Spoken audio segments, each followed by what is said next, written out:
ఒక నగరం కింద సృష్టించకుండా మధ్యలో అంటే ఇక మేము మళ్ళీ గెలవాలంటే కడుపు నిండా భోజనం ఎవరికి దక్కకూడదు, కళ్ళు ఎదురుగుండా కోడిని చూపెట్టి ఎదురుగుండా ఉత్తన్నం తినేటటువంటి ఆ సినిమాలు అప్పులప్పారావు సినిమా తరహాలోనే నడుస్తుంది. అలాగ నడిపించేటటువంటి క్రమంలో జరుగుతున్నదే ఇక్కడ సమస్య. అట్లాగా చెయ్యాలనుకున్నది తెలుగుదేశం పార్టీ. ఏంటది, ముందు తన వాళ్ళని వెల్ సెటిల్డ్ చేసుకోవడానికి ఒక అద్భుతమైన అవకాశం వచ్చింది అనుకుంది. ఎందుకని హైదరాబాద్లో హైటెక్ సిటీ ప్రాంతంలో తన వాళ్ళు వెల్ సెటిల్డ్ అయిపోయారు, 2 తరాలు బ్రతికేశారు.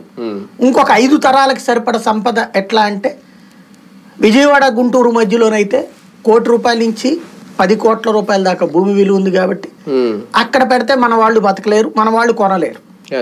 కాబట్టి 5 లక్షలు 4 లక్షలు ఉన్నటువంటి ప్రాంతమైనటువంటి ఆ 30 కిలోమీటర్ల లోపల ఉన్నటువంటి ప్రాంతాన్ని ఎంచుకుని అక్కడ ప్రజల్ని మోసం చేసి ఎలాగా మీకు భూమి తీసుకోగానే భూమి పట్టాలి ఫ్లాట్లు ఇస్తామని చెప్పి వాళ్ళ ఫ్లాట్లు వాళ్ళకి ఇచ్చిన డెవలప్మెంట్కి ఇవ్వడం ద్వారా ఆ ఊరు బాగుపడేది.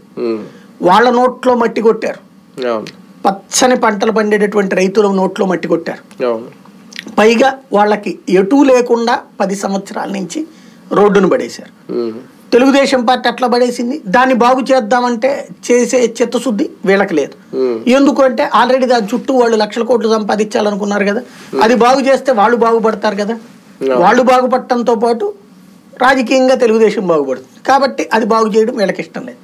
రెండవది ఆ కళలు జనం కళ్ళల్లో సృష్టించిన కళలు ఏవైతే ఉన్నాయో, ఒక సింగపూరు, ఒక జపాను, ఒక